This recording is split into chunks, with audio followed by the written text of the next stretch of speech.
Hello and welcome to another episode of the Tejano Traveler. I'm your host Wally, and today we are on the Texas Brazos Trail taking a look at the Bastrop Museum in Bastrop, Texas. And before we start with that, let's give a thanks to Claudio Wilbarger Novel, who was instrumental in saving the Camino Real de los Tejas. She's the one that helped put up all the markers and wrote all the legislation, and it's very important because of her, we have all these sites that are related to El Camino that have been preserved. So, thank you, Miss Claudia Novel.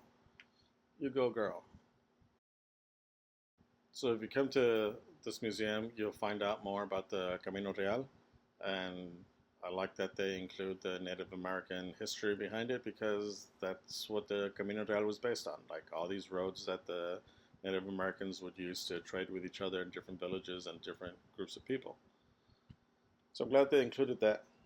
The rest of the museum is dedicated to Bastrop, the town. It was named in honor of the Baron de Bastrop. More on him later. But this town was built by Stephen F. Austin, who needed a capital west of where he currently was. So he built a place and called it Bastrop after his friend who had passed away a couple years before. Bastrop was incorporated in 1832. But in 2011, there was a horrible fire that burnt a lot of the lost pines that were there. I remember seeing it on the news, and I remember just driving around, and you could see it from Austin. You could see some of the smoke from the distance, and it was a pretty horrible event that destroyed most of the forest. So you can see like that purple mark, all that is burnt out trees.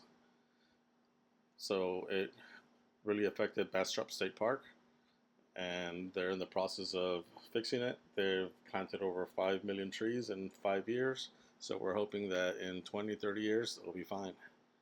Now, one of the first things you should do here is get to know our friend, the Baron de Bastrop. It's very young and the restless right there. But he was quite an interesting person, kind of scoundrelly, kind of weird, kind of a hack. But without him, there wouldn't be any Anglo immigration here in Texas, and nothing would have happened because he's the one who saved Moses Austin's plans. He was the one that talked to the governor and said, "Hey, no, this guy's okay. You should give him a grant."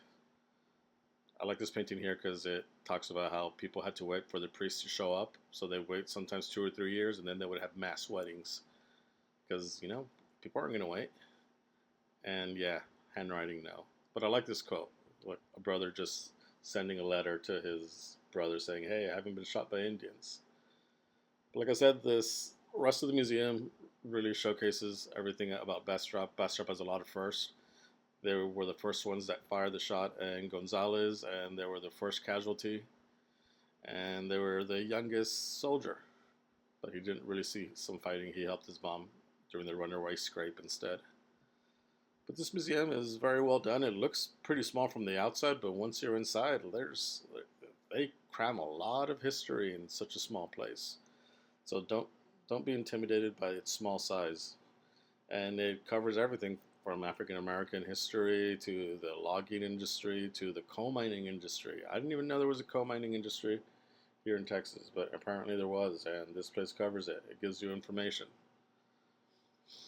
And of course, there's always the cattle industry. They were all sort of flowed in through Austin and up through Dallas to head to the northern areas to deliver their beef. And it also remembers our veterans. Thank you, veterans. They have artifacts there of some of the wars, some of the things some of these soldiers brought back. And there's what a parlor would look like at the turn of the century when people were having parlors. And a fire truck, which is where they also have special exhibits. They had one on tattoos. Anyways, make sure to check out this really cool museum if you ever get a chance to, if you're driving by. Yes, thanks for watching. Don't forget to like and subscribe. Bye-bye.